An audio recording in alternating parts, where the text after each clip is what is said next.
오늘은 최근 대법원에서 내린 정기상여금 통상임금 포함 판결에 대해 알려드리겠습니다. 이 판결은 우리나라 노동시장의 임금 체계에 큰 변화를 가져올 중요한 사건입니다.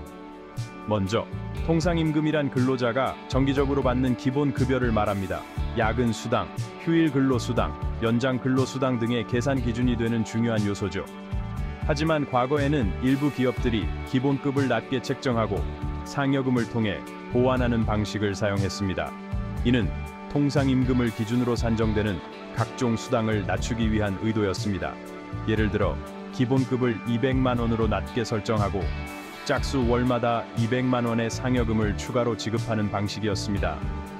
이 경우 근로자의 월 평균 임금은 300만 원이지만 통상임금 기준은 200만 원에 불과해 각종 수당이 낮게 책정되는 문제가 발생했습니다. 하지만 이번 대법원 판결은 정기적으로 일률적인 방식으로 지급되는 상여금은 통상임금에 포함되어야 한다는 점을 명확히 했습니다. 특히 근무일수와 같은 일정 조건을 만족해야 지급되는 상여금도 통상임금에 포함된다는 점을 강조하였습니다. 이번 판결은 근로자의 권익 보장 측면에서 긍정적인 변화입니다. 하지만 기업 입장에서는 인건비 부담 증가로 이어질 수 있습니다. 특히 대기업의 경우 초과 근로 수당과 상여금 지급 비중이 높기 때문에 인건비 상승폭이 클 것으로 예상됩니다.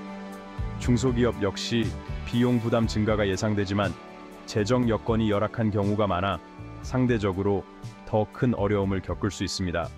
그럼에도 불구하고 이번 판결은 임금 체계의 투명성을 높이고 부당한 임금 관행을 바로잡는 데 큰 의미가 있습니다. 향후 정부, 기업, 근로자 간의 긴밀한 협의와 대책 마련을 통해 원만한 적응이 이루어지길 바랍니다.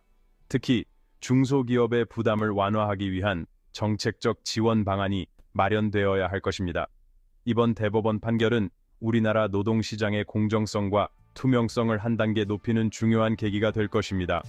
변화하는 임금 체계와 노동 환경 속에서 노사 간의 건전한 조화가 이루어지기를 기대합니다. 오늘도 시청해 주셔서 감사합니다. 다음 시간에 다시 뵙겠습니다.